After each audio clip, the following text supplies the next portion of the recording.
ท่านกำลังฟังสถานีวิทยุกระจายเสียง FM 104.5 เมกะเฮิรตซ์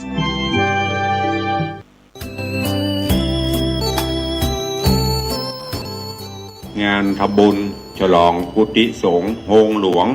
ปอยหลวงของวัดวังสิงคำเนอะวันที่13 14 15 16 17เนอะงานกินใหญ่ตาหลวงปอยหลวงวัดวังสิงคำวันที่13กับวันที่7เป็นวันตาลจ่อตาลตุงตามแบบเบ้าโบราณวันที่13ภาคบ่ายประมาณ 15 นาฬิกาบ่าย 3 โมงนิมนต์พระเจ้าประสงค์โปรดเมตตารับทักษิณาทานอุทิศกรรมผลคืออดีตเจ้าอาวาสอดีตคณะกรรมการผู้มีพระคุณอุปถัมภ์วัดและญาติพี่น้องศรัทธาบุญผู้ลงรับขันไปวันที่14เป็นวันเจริญพระพุทธมนต์ฉลองสมโภชถวายทานกุฏิสงฆ์และเสนาสนะถวายไว้ในบวรพุทธศาสนาเปิดป้ายกุฏิสงฆ์โฮงหลวงแล้วก็วันที่15เป็นวันตกแต่งดาครัวกินครัวตานที่บ้าน16 17ญาติโยมศรัทธาและหัววัดต่างๆประมาณ350หัววัดแห่เครื่องไตรตานเข้าร่วมทำบุญถึง2 วันปล่อยหลวงมีแล้วตาลก็ชื่นสวงมาฮับบุญสนเอาไว้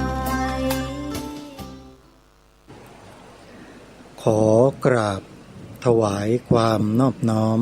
แด่พระรัตนตรัยถวายความเคารพพระมหาเถระพระเถรานุเถระทุกท่านขอเจริญสุขญาติโยมสาธุชนที่กำลังติดตามรับฟังรายการจากสถานีวิทยุแห่งนี้ทุกท่านขอนำท่านผู้ฟังเข้าสู่รายการคดีโลกคดีธรรมพบกันในวันนี้วันแรม9 ค่ำเดือน6วันนี้ตรงกับวันอาทิตย์ที่10พฤษภาคมพระพุทธศักราช2569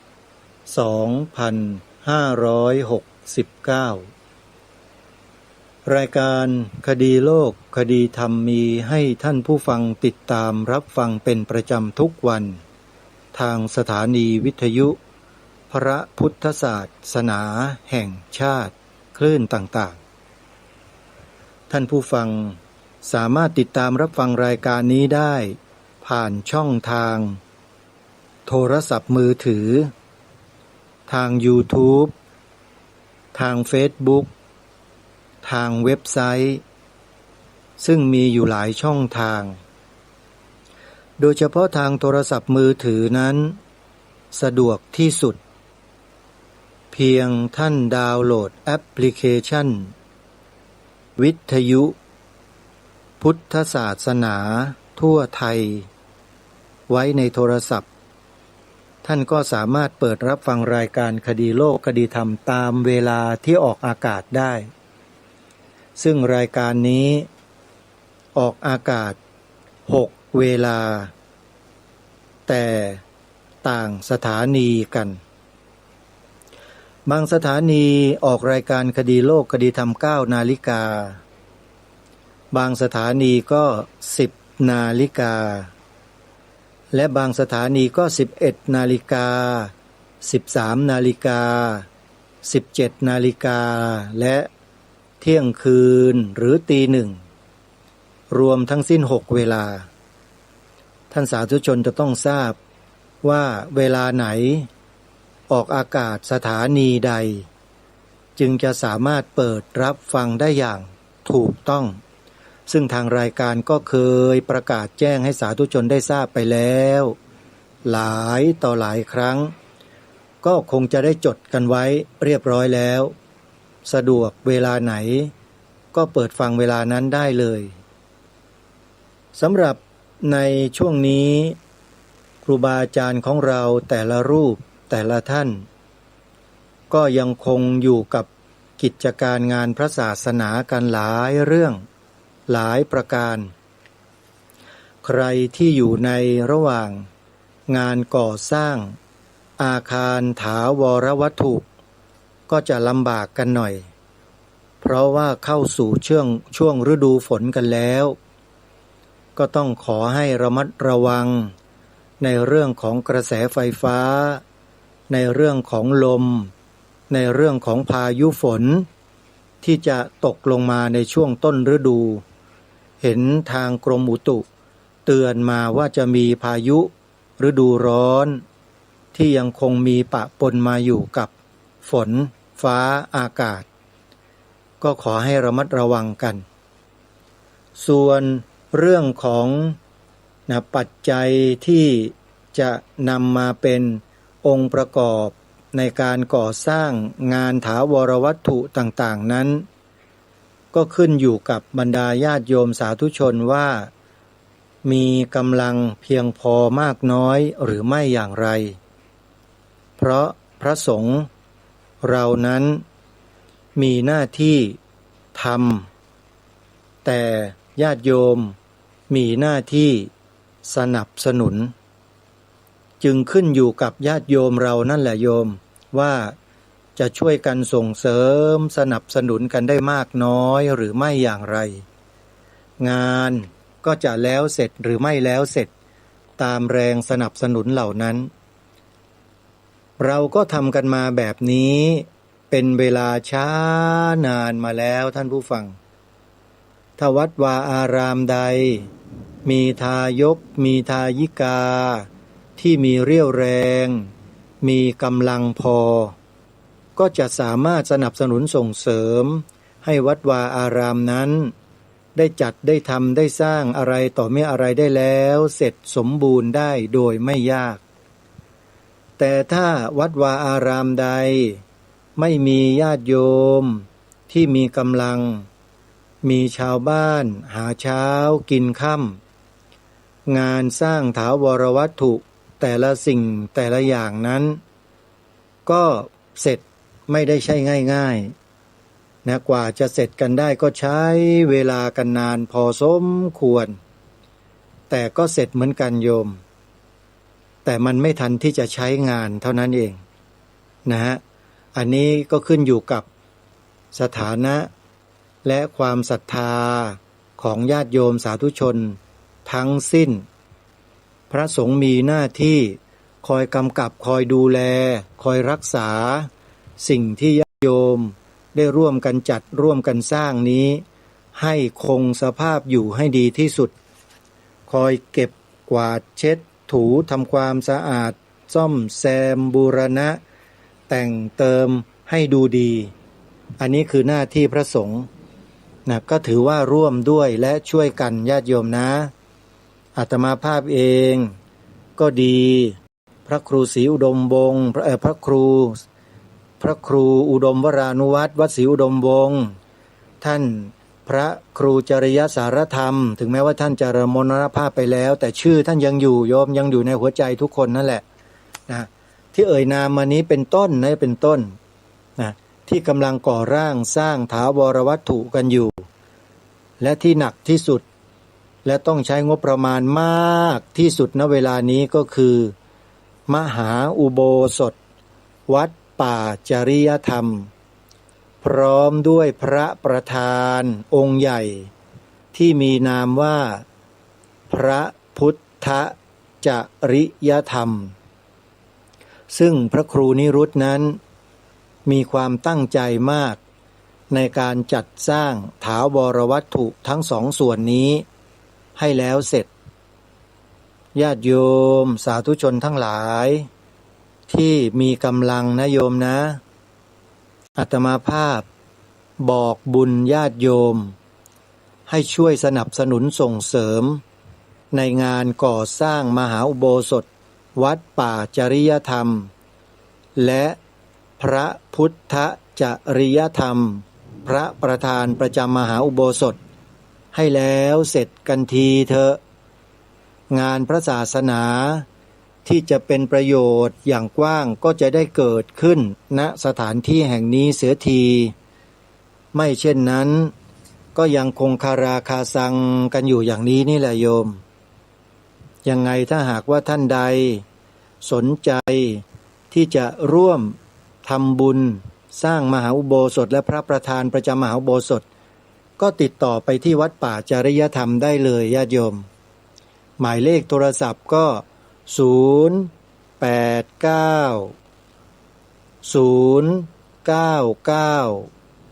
9140ผิดหรือเปล่าไม่ทราบนะโยมนะลองโทรดูแล้วกันเป็นเบอร์โทรของทิศโชคต่อไปก็น่าจะบวชเป็นเจ้าอาวาสวัดป่าจริยธรรมหรือเปล่าก็ยังไม่ทราบเลยเนี่ยเห็นญาติโยมหลายคนเชียร์แต่อีกหลายๆคนก็บอกว่าไม่ได้ห้ามบวชว่างั้นเขามีเหตุผลของเขานะโยมห้ามบวชเพราะอะไรซึ่งอาตมาภาพก็พอจะทราบอยู่ถ้าถามใจอาตมาบอกให้ทิศโชคบวชท่านพระอาจารย์สนับสนุนไหมอาตมาก็ต้องบอกว่ายังไม่สนับสนุนตอนนี้โยมยังบวชไม่ได้ยังไม่ถึงเวลาเดี๋ยวถึงเวลาแล้วจะบอกนะโยมนะอย่าเพิ่งให้ทิศโชคบวชนะโยมขอเอาไว้ก่อนยังไม่บอกนะขอไว้ทำอะไรนะโยมแต่เชื่อเถอะทิศโชคอยู่อย่างเงี้ยมีประโยชน์ต่อพระศาสนามากเลยไม่ใช่น้อยเลยนะโยมนะแล้วโยมก็อย่าลืมสนับสนุนทิศโชคด้วยนะเนี่ยท่านดูแลแทนเจ้าอาวาสวัดป่าจริยธรรมแล้วเป็นผู้ดูแลหลายกิจการของวัดป่าจริยธรรมทิศโชคก็ต้องจ่ายก็ต้องใช้ต้องดูแลทั้งตนเองทั้งพ่อทั้งแม่ที่ตัวเองต้องรับผิดชอบนะญาติโยมก็ช่วยสนับสนุนกันด้วยนะโยมนะทิศโชคนั้นทำงานหลายด้านโยมแล้วก็ช่วยงานท่านพระครูจริยสารธรรมมาตั้งแต่ต้นนะถือว่าเป็นบุคคลที่มีความเอาใจใส่มีความตั้งใจต่องานวัดวาอารามคนหนึ่งเลยทีเดียวนะช่วยทิศโชคก็คือช่วยวัดป่าจริยธรรมนั่นแหละโยมนะยังไงก็ร่วมด้วยแล้วก็ช่วยกันขออนุโมทนาบุญไว้ณโอกาสนี้ส่วนสถานีวิทยุของครูบาอาจารย์ของเราที่ญาติโยมกำลังสดับรับฟังอยู่ในขณะนี้นะโยมไม่ว่าจะเป็นวัดหนองกายวัดฝายหินวัดอารามมงคลวัดบ้านปลาคูนวัดสามชุกวัดศรีอุดมวงศ์วัดป่าจริยธรรมวัดสวนป่าดอนยานางวัดปากทางเจริญพร้อมด้วยเครือข่ายธรรมะคลื่นสีขาวเพื่อชาวประชาญาติโยมฟังสถานีไหนอยู่ที่ใด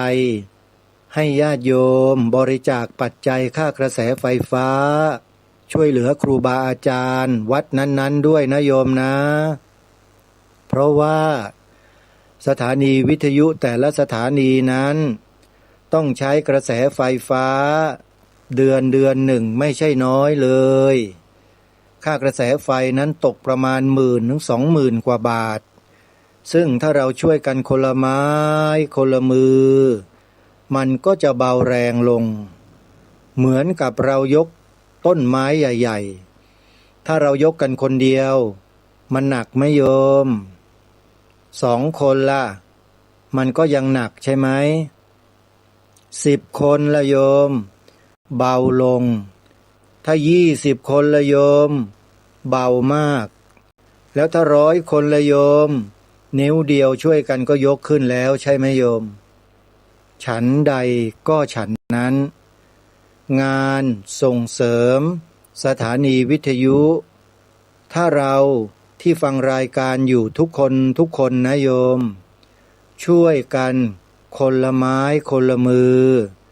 บริจาคกันคนละเล็กคนละน้อยต่อ1 เดือนให้ครูบาอาจารย์ของเรานำไปบริหารงานสถานีวิทยุโดยหลักก็คือเป็นค่ากระแสไฟฟ้านั่นเองครูบาอาจารย์เราท่านก็มีกำลังใจท่านก็สบายใจไม่ต้องลำบากไปเที่ยวหาปัจจัยที่นู่นที่นี่มาใช้ค่ากระแสไฟฟ้าก็อาศัยพวกเราที่ฟังรายการกันอยู่นี่แหละโยมนะบริจาคกันทุกเดือนให้กับสถานีวิทยุของครูบาอาจารย์ของเราไม่ต้องเยอะโยมไม่ต้องเยอะแต่ขอให้ทำทุกคนนะโยมทุกคนแล้วครูบาอาจารย์เราก็จะได้เบาเลยโยมไม่ต้องหนักแรงมากอันนี้เป็นเคล็ดลับง่ายๆที่จะทำให้สถานีวิทยุของครูบาอาจารย์ของเราท ถ่ายทอดสิ่งดีให้เราได้สดับรับฟังกันเป็นประจำต่อเนื่องเป็นประโยชน์มากมายเลยใช่ไหมโยมนะอย่าลืมนะใครฟังอยู่ที่สถานีวิทยุวัดหนองกายอำเภอแม่แตงจังหวัดเชียงใหม่โยมติดต่อขอร่วมทำบุญสนับสนุนครูบาอาจารย์ของเราเข้าไปได้นะที่วัดหนองกายอำเภอแม่แตงจังหวัดเชียงใหม่โยมจดหมายเลขโทรศัพท์ไว้081389364หรือ0817656469เบอร์วัดหนองกายนะโยมนะต่อมาวัดฝายหินอยู่อำเภอเมืองเชียงใหม่โยมโทรศัพท์เข้าไปร่วมทำบุญกับครูบาอาจารย์ได้ที่หมายเลข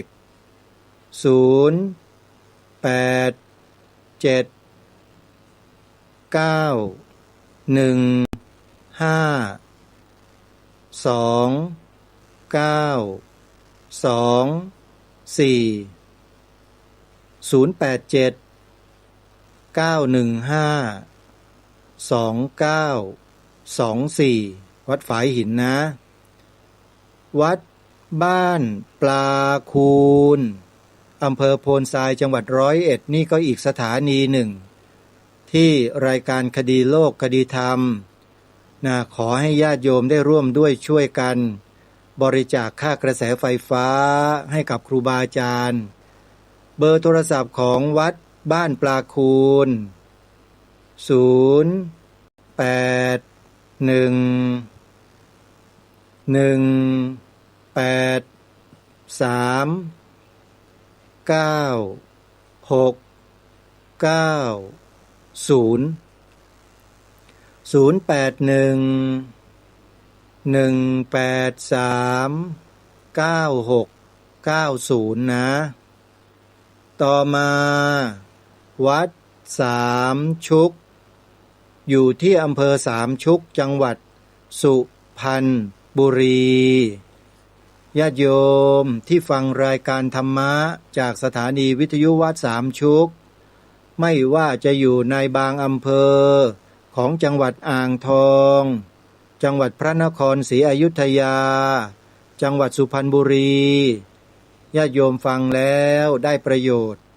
ก็อย่าลืมทำบุญให้กับครูบาอาจารย์ของเราด้วยนะโยมนะเบอร์โทรศัพท์ของวัดสามชุกหมายเลข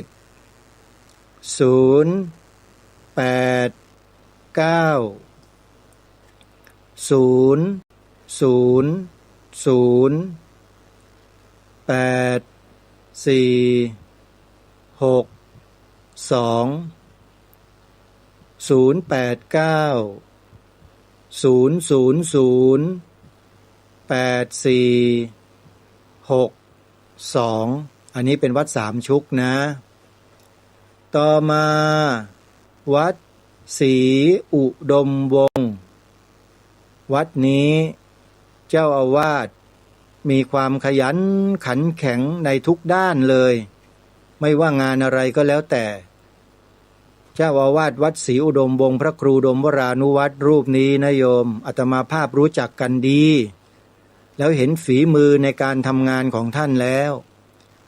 ถ้าหากว่างานอะไรที่ไม่สำเร็จเจ้าอาวาสรูปนี้ไม่เคยหยุดและถอยไม่เป็นโยมทำกันจนกระทั่งสุดท้ายของงานเลยถ้าไม่เสร็จไม่กลับไม่เสร็จไม่เลิกนี่คือเจ้าอาวาสวัดศรีอุดมวงศ์แล้วครูบาอาจารย์แบบเนี้ยเราไม่ส่งเสริมสนับสนุนท่านเนี่ยน่าเสียดายไหมล่ะโยมช่วยกันนะท่านมีสถานีวิทยุถ่ายทอดรายการต่างๆให้เราได้ฟังกันทุกวันท่านเหนื่อยท่านจัดรายการตอน3 ทุ่มด้วย3 ทุ่มสดๆเลยโยมลองเปิดฟังดูนะ ใครมีแอปพลิเคชันวิทยุพุทธศาสนาทั่วไทยเนี่ยเปิดฟังได้เลยโยมสถานีที่เอ่ยชื่อมาทั้งหมดอยู่ในแอปนี้แล้วโยมไม่ต้องไปหาที่ไหนเลยดาวน์โหลดแอปเดียวฟังได้ตั้ง48สถานีเปิดฟังได้แบบง่ายๆเลยโยมนะวัดศรีอุดมวงศ์โยมใครที่จะร่วมทำบุญกับครูบาอาจารย์วัดศรีอุดมวงศ์นะโทรศัพท์หมายเลข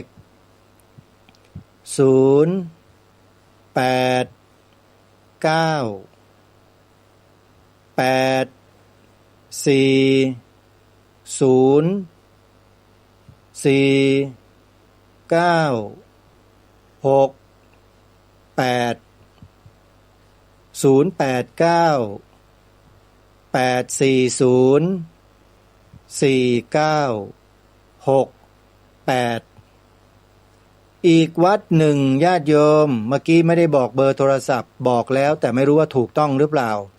เป็นเบอร์เดิมแล้วกันเพราะว่าลูกศิษย์ลูกหาของท่านยังใช้อยู่ถึงแม้ว่าตัวท่านจะไม่อยู่กับเราแล้วแต่หมายเลขโทรศัพท์ยังอยู่นะโยมวัดนี้ก็คือวัดป่าจริยธรรมจะบอกว่าท่านไม่อยู่ก็ไม่เชิงนะเพราะว่ามีครูบาอาจารย์หลายรูปบอกว่าท่านพระครูจริยสารธรรมเนี่ยนะท่านนั่งสวดมนต์นั่งสมาธิอยู่ที่หน้าองค์พระประธานที่องค์ใหญ่ๆที่กำลังจะหล่อนั่นแหละบริเวณที่จัดสร้างอุโบสถนะโยมหลวงพ่อพระครูเมตตาปุญโญภาสพระอาจารย์มหาไมตรีทิตปัญโยเจ้าคณะอำเภอบางสะพานเจ้าอาวาสวัดทางสาย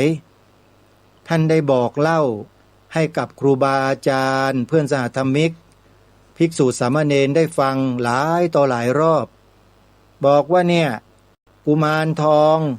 มันบอกว่าท่านพระครูกลับมาแล้วมานั่งสมาธิมาสวดมนต์อยู่ที่หน้าพระหัวใหญ่ๆนั่นนะเพราะว่าอย่างนั้นนะท่านพระอธิการไมตรีนามเดิมของท่านเนี่ยพระหลวงพ่อไมตรีท่านบอกไว้อาตมาภาพเองเนี่ยก็มาได้ยินคนอื่นเขาเล่าให้ฟังส่วนอาตมาก็ได้ยินหลวงปู่แอลท่านก็เล่าให้ฟังเหมือนกันว่าท่านเจอกับอะไรแต่จะไม่ขอเล่าในที่นี้นะโยมนะใครอยากจะรู้ก็ไปดูในเฟซของอาตมานั่นแหละอาตมาเขียนบอกไว้แล้ว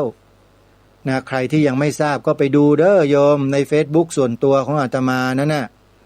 อาตมาผูกเป็นกลอนเอาไว้สั้นๆให้เราอ่านกันแบบเข้าใจง่ายๆแล้วในนั้นอาตมาก็เขียนเอาไว้ที่หัวข้อในโพสต์ว่าให้ใช้วิจารณญาณในการรับข้อมูลด้วยนะบางคนก็ไม่ใช้วิจารณญาณก่อนก็ไปพงเชงชงเชงชงเชงชงเชงอยู่ที่ไหนก็ไม่รู้อาตมาก็ขำมีอิทธิพลได้ถึงขนาดนั้นเนาะข้อความอาตมาที่โพสต์ใน Facebook นี่ทำให้คนเดือดดาลหัวจิตหัวใจได้เนี่ยดีจังเลยนะแต่ก็ไม่ใช่ว่าไปอะไรหรอกนะโยมสงสารน่าเห็นใจกันนะบางทีเรื่องราวแบบเนี้ยนะถ้าเราไม่รู้เคยประจักษ์ไม่เคยเห็นด้วยตัวเองเนี่ยเราก็อย่าไปขมงฉงเฉงชงเชงชงเชงอย่างนั้นนะมันดูแล้วมันไม่เหมาะนะไม่สมกับภูมินะโยมอาตมานี่ไม่เห็นด้วยเลยนะใครที่มาลบหลู่ดูหมิ่นนะสิ่งที่พ่อแม่ครูบาอาจารย์ทั้งหลายทั้งปวงในสมัยอดีตนะบูรพาจารย์ของพ่อแม่ครูบาอาจารย์ของเราในสมัยอดีตที่ท่านรู้ท่านเห็นท่านเล่าท่านบอกเอาไว้เยอะแยะมากมายเกี่ยวกับเรื่องพวกนี้นะเราไม่ทันได้ศึกษาได้ดูได้รู้ได้ฟังจากท่านเหล่านั้นแล้วเราก็มาตีความเอาว่าไม่มีไม่เป็นอะไรมั่วอะไรอย่างเงี้ยนะอาตมาพูดไม่ค่อยเหมือนเราโยมขออภัยด้วยนะไปโวยวายกันอยู่เนี่ยอาตมาว่าเสียภูมินะอาตมาว่านะอันนี้ไม่เป็นไรเราก็ไม่ได้โกรธได้แค้นได้เคืองใครหรอกโยมก็คิดว่าเป็นกรรมมุนาวัตตตี โลโกอันนี้เป็นคำของพระพุทธเจ้านะโยมกัมมุนาวัตตตีโลโกสัตว์โลกย่อมเป็นไปตามกรรมเขามีเจตนาที่จะกระทำกรรมเช่นใดเขาก็จะได้รับกรรมเช่นนั้นนี่พระสัมมาสัมพุทธเจ้าตรัสบอกพวกเราไว้อย่างนั้นแล้วเราไม่รู้จะไปโกรธคนพวกนั้นทำไมโยมสมมุตินะมีคนเข้ามาตำหนิเรามาชี้หน้าด่าเราบอกว่าเราอย่างนั้นอย่างนี้อะไรต่างๆเนี่ยแล้วเราก็ไปโกรธเขาเนี่ยโยมอันนี้พระพุทธเจ้าบอกว่าเรานี่แหละที่ไปโกรธเขาน่ะเลวกว่าคนที่ว่าเราถึง2 เท่านะโยมลองไปคิดดูนะว่าทำไมเป็นเช่นนั้นอาตมาเนี่ยคิดได้ตั้งนานแล้วโยมเรื่องนี้เชื่อพระพุทธเจ้าด้วยทุกวันนี้ใครจะเขียนด่าเขียนว่าเขียนใส่ความอาตมาอย่างไรก็ตามอาตมาพิจารณาโยมพิจารณาที่ตัวอาตมาเองพิจารณาดูอย่างละเอียดลึกซึ้งดูข้างในดูตรงกลางดูข้างนอกคือสภาวะนะดูมันให้หมดให้เห็นภายในจิตในใจของเราเองให้มันชัดเจนนะว่าเราเป็นอย่างที่เขาว่าหรือเปล่าพอทบทวนดูนะปฏิโลมอนุโลมดูแล้วดูอีกพิจารณาแล้วพิจารณาอีกปรากฏว่าเราไม่ได้เป็นอย่างที่เขาพูดเราก็สบายใจเราก็ไม่รู้จะไปเคืองไปโกรธใครเพราะเราไม่ได้เป็นอย่างนั้นโยมเห็นไหมวิธีการของพระสัมมาสัมพุทธเจ้าเนี่ยสุดยอดมากๆเลยคือให้ใช้สติสัมปชัญญะบางคนใช้แต่สติแต่ไม่มีสัมปชัญญะพอมีใครพูดอะไรเข้าหูหรือเขียนอะไรโดนลูกตาตัวเองหน่อยเนี่ยเขาก็เกิดไฟลุกท่วมเลยไฟในที่นี้คือไฟอะไรไฟที่พระสัมมาสัมพุทธเจ้าตรัสสอนเราไว้ร้อนยิ่งกว่าไฟนรกเสียอีกมันเผาจิตเผาใจคนเรามานักต่อนักแล้วไฟพวกนี้โยมเพราะฉะนั้นเราจะไม่จุดไฟเหล่านี้ให้เผาไหม้จิตใจของเราเป็นอันขาดอาตมาก็เลยไม่รู้จะโกรธใครไปทำไมเพราะต้องการจะดับไฟที่ตัวเองให้มันมอดถึงแม้ว่ามันจะมีเชื้ออยู่แต่ก็พยายามไม่ไปจุดมันไม่นำเอาไฟไปจุดมันนะโยมมีคนพยายามกดไฟแช็กแชะแชะแชะแต่กดไม่ติดนะโยมไฟอาตมามันไม่ลุกไม่รู้จะทำยังไงมันมอดอยู่แต่อาตมาก็พยายามที่จะบีบมันไว้อย่าออกไม่ต้องลุกไม่ต้องไหม้อยู่เฉยๆนี่เขาเรียกว่าสติใช้สติเนี่ยกำกับมันไว้แล้วมีสัมปชัญญะด้วยรู้ตัวด้วยนะสติระลึกรู้สัมปชัญญะความรู้ตัวรู้ตามรู้เขาเรียกว่าตามรู้มันอยู่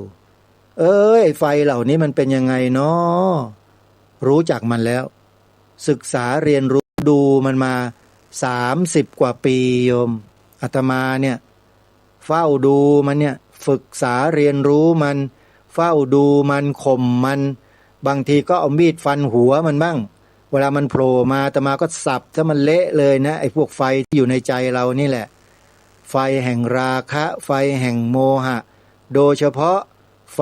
แห่งโทสะอาตมาพยายามจะทำลายมันไม่ใส่เชื้อให้มันถึงแม้ว่ามีใครจะมาจุดเอาเชื้อมาโยนใส่อาตมาก็ไม่ลุกไม่ไหม้ไม่ไปแสดงให้มันเกิดเป็นไฟเป็นอะไรขึ้นมาเพราะมีสติสัมปชัญญะรู้ตัวทั่วพร้อมอยู่เสมออันนี้ไม่มีใครรู้เท่าตัวเราเองว่าเรามีหรือไม่มีแต่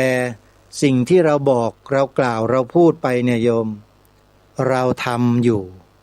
ปฏิบัติอยู่ตามดูอยู่ตามจิตตัวเองนี่แหละโยมไม่ใช่ไปตามคนอื่นไปตามทำไมเสียเวลาใครเขาจะพูดยังไงตำหนิฉินนินทาต่อว่าส่อเสียดไปตามทำไมเสียเวลาอาตมาว่าเสียเวลาชีวิตเหลือเกินที่จะไปตามเอาเงี่ยหูไปตามฟังไปแอบฟังอยากจะรู้เรื่องคนนู้นอยากจะรู้เรื่องคนนี้เนี่ยอาตมาเลิกมาตั้งนานแล้วโยมไม่เคยหวังที่จะได้รู้อะไรของใครเขาหรอกนะเรื่องส่วนตัวไม่อยากยุ่งนะไม่ต้องการเลยนะเลิกมานานแล้วโยมเรื่องส่วนตัวเนี่ยแต่ถ้าเป็นเรื่องส่วนรวมเรื่องชาติเรื่องพระพุทธศาสนาเรื่องพระมหากษัตริย์เนี่ยอันนี้มันเป็นหน้าที่ของอาตมาเลยนะที่ตั้งปณิธานไว้ใครจะมาทำลายใครจะมาลบหลู่ใครจะมาดูหมิ่นไม่ได้เป็นอันขาดอาตมาภาพไม่ยอมถามว่าสภาวะอย่างที่อาตมากล่าวไปเนี่ยที่มีอยู่ในอาตมาเนี่ยแบบเนี้ยบางคนเขาบอกว่าเป็นความยึดมั่นถือมั่นใช่ยึดมั่นถือมั่นแต่ไม่ใช่ยึดมั่นถือมั่นในหลักของปฏิจจสมุปบาทที่เป็นฝ่ายอนุโลมไม่ใช่ครับแต่มันเป็นฝ่ายตรงข้ามฮะเป็นฝ่ายปฏิโลมฮะอวิชชาปัจจยาสังขาราสังขารปัจจยาวิญญาณังเนี่ยเป็นอวิชชายตเววะอาเสสวิราคาทะนะนิโรโทเป็นไปในสายดับโยมเขาเรียกว่าสายปฏิโลมดับมันเสียดับตัวไฟที่มันเป็นโทษแล้วจุดไฟที่เป็นประโยชน์ให้มันขึ้นมาไฟแห่งอะไรฉันทะวิริยะจิตตะวีมังสานี่แหละท่านเรียกว่าอิทธิบาทสี่ใครมีอิทธิบาทสี่แล้วจะรู้ตัวเองว่าการทำงานเพื่อส่วนรวมที่เราเสียสละทำไปเนี่ยมันมีประโยชน์ต่อเราอย่างไรจะรู้ด้วยตัวเองนะท่านผู้ฟังจริงๆโยมลองไปเป็นจิตอาสาที่ใดที่หนึ่งก็ได้ที่เขามีกลุ่มมีชมรมมีสมาคมแล้วไปเป็นจิตอาสาดูสิเสร็จแล้วก็ไปร่วมกิจกรรมกับเขาแล้วโยมก็จะได้ซึมซับสิ่งดีๆจากกลุ่มเหล่านี้ที่เขาเป็นจิตอาสาเนี่ยเข้ามาในชีวิตของเราเองคือเขาจะแข่งกันเสียสละโยมกลุ่มคนเหล่านี้เอ้าเขาไม่มีหรอกนะมึงกวาดสิมึงล้างสิมึงทำสิคำนี้จะไม่มีจากจิตอาสาเหล่านี้เลยมีแต่ให้ผมช่วยไหมครับมีอะไรให้ผมทำไหมครับอันนี้ให้ผมทำก็ได้ครับนี่จิตอาสาโยมเขาจะออกมาลักษณะเช่นนี้คือขวนขวายช่วยเหลือเกื้อกูลเมตตากรุณาเอื้อเฟื้อเผื่อแผ่นี่แหละคือใจของจิตอาสาแต่ถ้าใครไม่ได้ใช่แบบนี้แปลว่ายังไม่ใช่พูดกระทบกระเทียบติคนนั้นว่าคนนี้อะไรต่างๆเนี่ยยังไม่ใช่ยังไม่เป็นจิตอาสายังไม่เป็นถ้าจิตอาสาเนี่ยจะต้องอ่อนน้อมถ่อมตนกล่าววาจากับพวกเดียวกันนะพวกเดียวกันนะโยมอาตมากำลังพูดถึงว่า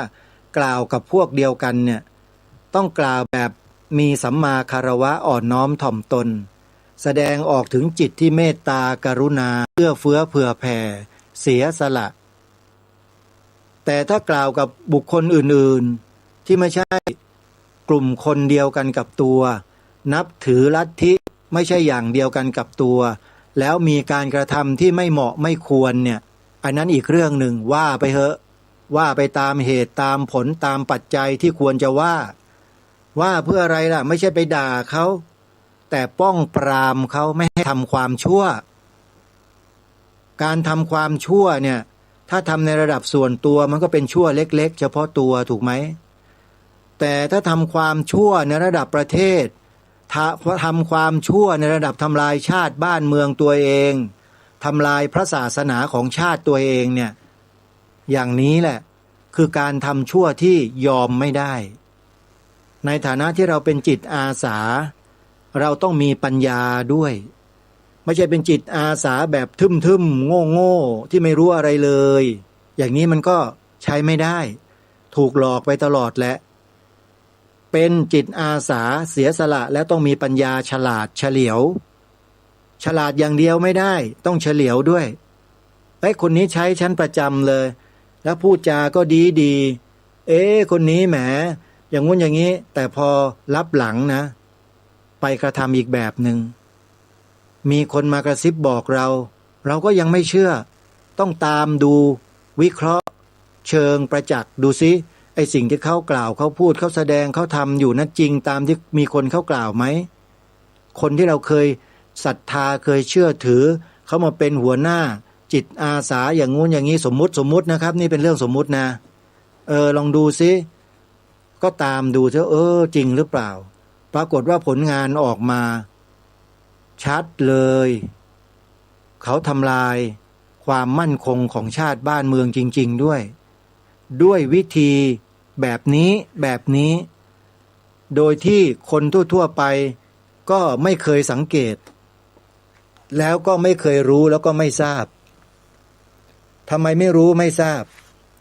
ก็เพราะไม่เคยได้ยินได้ฟังไม่เคยได้สดับสิ่งที่เป็นหลักของชาติบ้านเมืองมาก่อนพอมีคนมาทำลายหลักของชาติบ้านเมืองไอ้ตนเองก็ไม่รู้ว่าคืออะไรทำลายยังไงมันใช่เหรอนะเป็นอย่างเงี้ยโยมสงสัยกันไปแต่พุทธพือพอมีใครออกมารณรงค์บอกให้ช่วยกันนะช่วยกันกล่าวช่วยกันพูด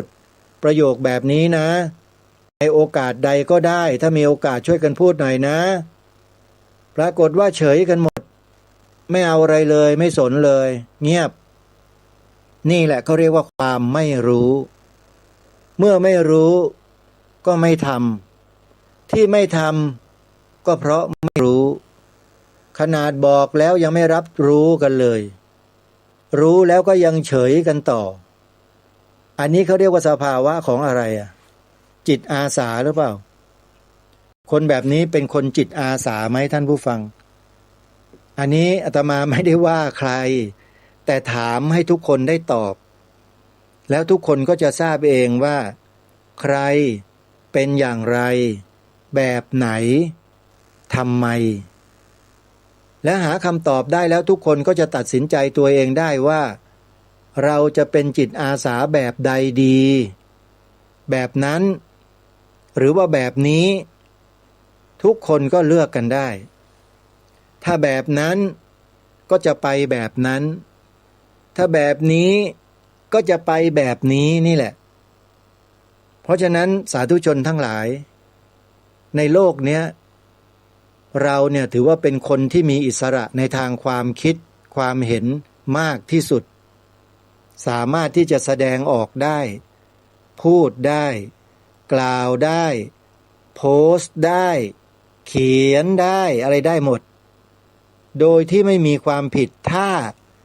ไม่ไปกล่าวหาใครเราเขียนเป็นเชิงวิชาการเนี่ยได้หมดเขียนให้เป็นนะโยมถ้าเขียนไม่เป็นเนี่ยมันกลายเป็นข้อกล่าวหานะโดนคดีผิดกฎหมายได้จะเขียนโพสต์อะไรก็ตามเนี่ยต้องรู้จักการใช้คำด้วยถ้าใช้ไม่เป็นก็มีส่วนอาจจะต้องโดนนะทำโทษได้อันนี้ต้องขอแนะเอาไว้นะเพราะฉะนั้นนะเราจะเป็นจิตอาสาประเภทไหนอย่างไรไม่มีใครรู้เราได้นอกจากตัวของเราเองเท่านั้นโยมอาตมาภาพเนี่ยไปอบรมที่สถาบันจิตอาสาสถาบันหนึ่งนะซึ่งทางสถาบันก็พยายามที่จะให้ความรู้แก่สมาชิกผู้เข้าอบรมอาตมาภาพในฐานะที่เป็นพระต้องไปอบรมร่วมกับคฤหัสถ์เนี่ยโยมอาตมาก็ต้องลดตัวมานะทิฏฐิของตัวเองเนี่ยลงไปให้มันเหลือเป็นศูนย์ให้มากที่สุด เพื่อจะเข้าร่วมกิจกรรมกับท่านเหล่านั้นให้ได้ตามความเหมาะสมนะโยมไม่ใช่มั่วนะตามความเหมาะสมอย่างไรที่ทำได้ก็ทำอย่างไรทำไม่ได้เราก็ไม่ทำเมื่อเราศึกษาได้เรียนรู้ได้อบรมผ่านแล้วจบหลักสูตรแล้วนั่นแหละเป็นเครื่องตัดสินใจเราได้ว่าสิ่งที่เราได้เข้าไปศึกษาเรียนรู้ผ่านการอบรมนี้หลักสูตรแบบเนี้ยดีและเหมาะสมที่จะนำมาเผยแพร่ให้กับผู้คนต่อไปไหมซึ่งเรื่องนี้อาตมาภาพก็เคยบอกกับทุกท่านไปแล้วก็เคยชวนด้วยใครอยากจะแก้ไขสภาพจิตของตัวเองจิตที่มันตกต่ำอยู่เนี่ยโยมไปอบรมกับสถาบันนี้แล้วจิตคุณจะดีขึ้น100%แล้วอาจจะดีกว่านั้นด้วยแต่คุณต้องทุ่มเทนะต้องทำตามที่ลีดเดอร์หรือพี่เลี้ยงเนี่ยคอยแนะนำให้ทำเราก็ต้องทำตามทำด้วยจิตใจที่ตั้งใจด้วยนะไม่ใช่ทำเล่นๆหลอกๆนะโยมปล่อยมันมาให้สุดๆไปเลยอะไรที่มันมีอยู่ออกมาให้หมดนั่นแหละทำตามที่เขาบอกแล้วเสร็จแล้วเข้าสู่กระบวนการปลูกฝังสิ่งที่ดีเสริมสิ่งที่ดีเข้าไปทีนี้แหละไอ้สิ่งที่เน่ามันก็หมดไปไอ้สิ่งที่ดีมันก็เข้ามาใหม่เพิ่มเติมมันก็เลยเปลี่ยนชีวิตเลยเปลี่ยนจากร้ายกลายเป็นดีโดยที่คนที่ผู้เข้าอบรมเนี่ยบางทีไม่รู้ตัวนะอาตมาขอบอกนะหลักสูตรเนี่ย3 วันเนี่ยเมื่อก่อนเนี่ยเขาอบรมกันใช้เวลา2 ปีนะไอ้หลักสูตรเนี่ยลดลงมาเหลือ8 เดือนสู้ไม่ไหวลดลงมาเหลือ1 อาทิตย์ยังไม่ไหวอีกงั้น3 วันแล้วการปรับหลักสูตรใหม่3 วันลองดูสิมาปรับหลักสูตรเมื่อปี51นี่เองปรากฏว่าได้ผลเนี่ยคนเข้าอบรม3 วัน3 คืนแทบจะไม่ได้หลับได้นอนนะโยมอาตมาขอบอกก่อนนะพอได้ยินอย่างนี้แล้วอย่าวิ่งหนีกันนะโยมนะอาตมานี่ขอบอกได้เลยว่าใครที่มีโอกาสได้เข้าอบรมหลักสูตรเนี้ยโชคดีมากโชคดีจริงๆอาตมาเนี่ยเป็นสมาชิกที่เข้าอบรมในรุ่นที่104อาตมาเนี่ยอบรมพร้อมกับผอ.ดีทีวีแล้วก็พระอาจารย์ธงชัยเจ้าวาดวัดป่าเขาพนมวังที่อำเภอกาญจนดิตจังหวัดสุราษฎร์ธานีรุ่นนั้น104มีอบรม3 รูปมีพระแค่3อาตมาท่านผอ.ดีทีวีแล้วพระอาจารย์ธงชัยผ่านการอบรมทั้ง3 วันและสถานที่ไปอบรมนั้นโอ้โหสุดยอดมากเลยสวนนงนุชจังหวัดชลบุรีญาติโยมไปอบรมที่นั่นแล้วเจ้าของสวนนงนุชก็ใจดีเป็นสมาชิกของสถาบันนี้อยู่ด้วยลูกชายเขาก็มาเป็นลีดเดอร์ในรุ่น104ด้วยอาตมาก็ได้มีโอกาสพูดคุยแล้วก็ได้บันทึกภาพร่วมกันไว้นะลูกชายของสวนนงนุชนะวัยกำลังเป็นวัยรุ่นเลยโยมเรียนอยู่มัธยมที่4ที่5นี่แหละโดยประมาณนะก็มาอบรมเป็นลีดเดอร์ด้วยคือถ้าได้เข้าได้ผ่านกระบวนการอบรมของสถาบันนี้แล้วเนี่ยอาตมาขอบอกว่าชีวิตคุณเปลี่ยนแน่นอนญาติโยมใครที่มันชีวิตเสงเครงชีวิตที่มันไร้ค่ามองว่าชีวิตตัวเองไม่มีความหมายเนี่ยมาเลยรีบมาติดต่ออาตมาเนี่ยแล้วมาเข้าอบรมนะเดี๋ยวอาตมาจะพาเข้าแต่ถ้าโยมเดิน walk out เข้าไปเขาไม่รับนะไอ้ walk in ขอไป walk in เข้าไปเขาไม่รับสถาบันนี้เขาไม่รับคนมั่วต้องมีคนรับรองเท่านั้นโยมเพราะฉะนั้นถ้าใครจะอบรมเนี่ยมานี่ผ่านอาตมาเนี่ยอาตมาจะการันตีแล้วพาเข้าไปให้แล้วก็จะมีเงื่อนไขไม่ยากหรอกเงื่อนไขก็คือคุณมาแต่ตัวคุณอย่าเอาไอ้สิ่งที่คุณคิดว่ามันดีสำหรับคุณเนี่ยคุณไม่ต้องเอามาหรอกคุณเก็บเอาไว้เลยที่บ้านมาแต่ตัวกับหัวใจที่ว่างๆโล่งๆอย่าให้มีตัวมีตนนะ ถ้ามีตัวมีตนอยู่ไม่ได้นะหลักสูตรเนี้ยคุณอยู่ไม่ได้นะไปวันเดียวคุณก็วิ่งหนีแล้วนะ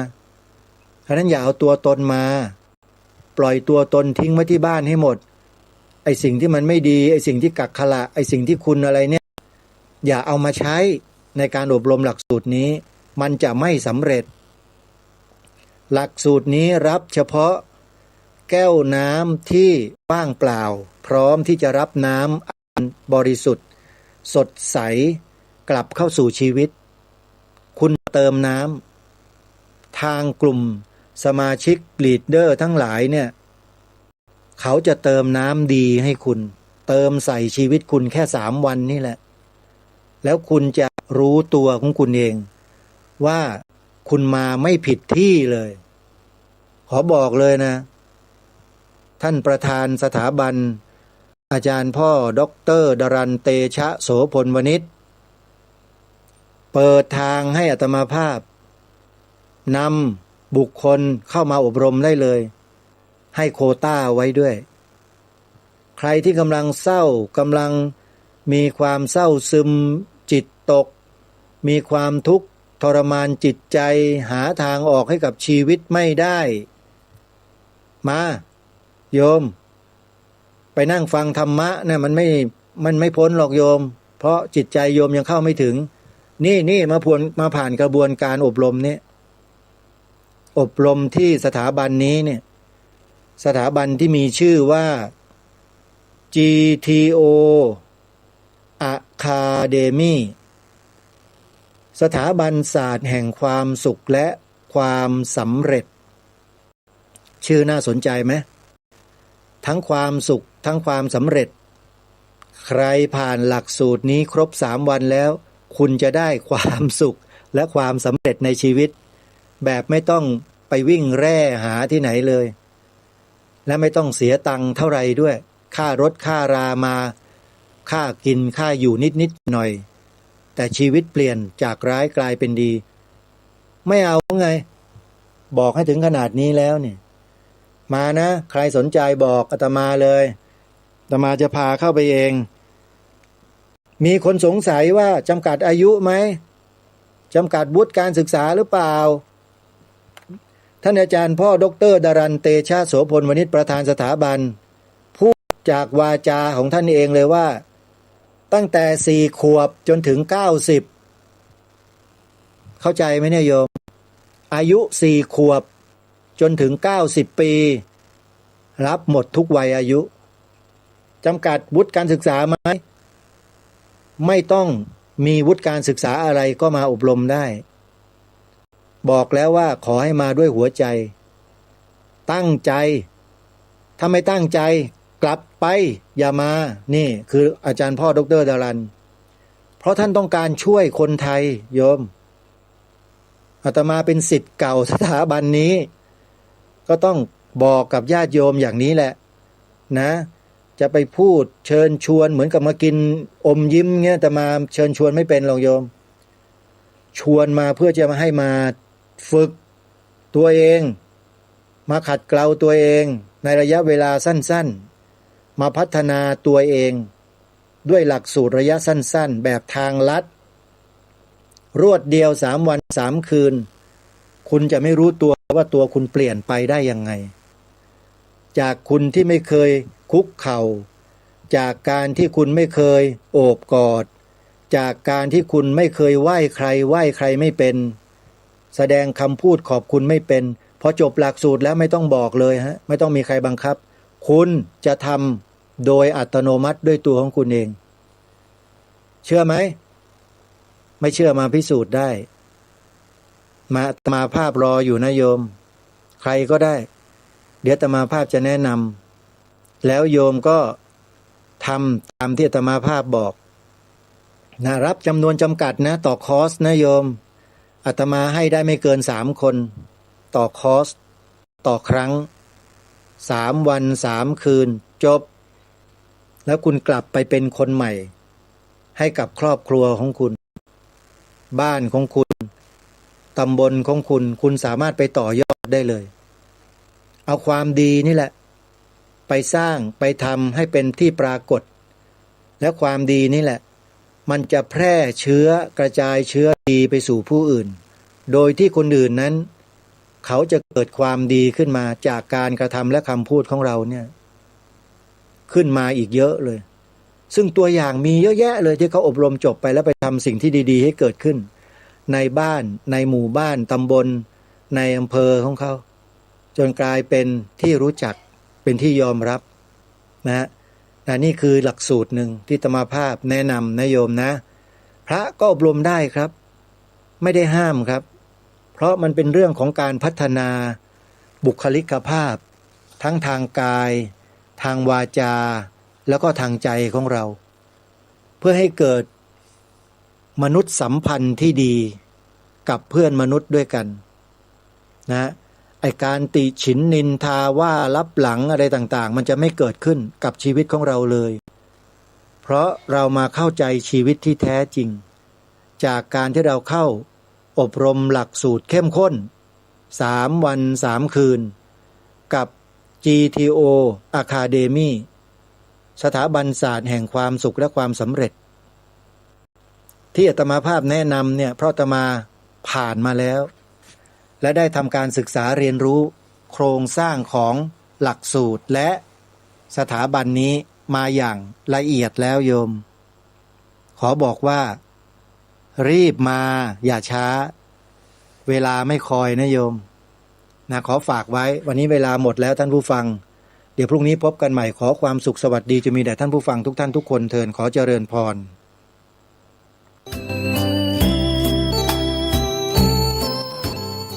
งานทำบุญฉลองกุฏิสงฆ์โฮงหลวง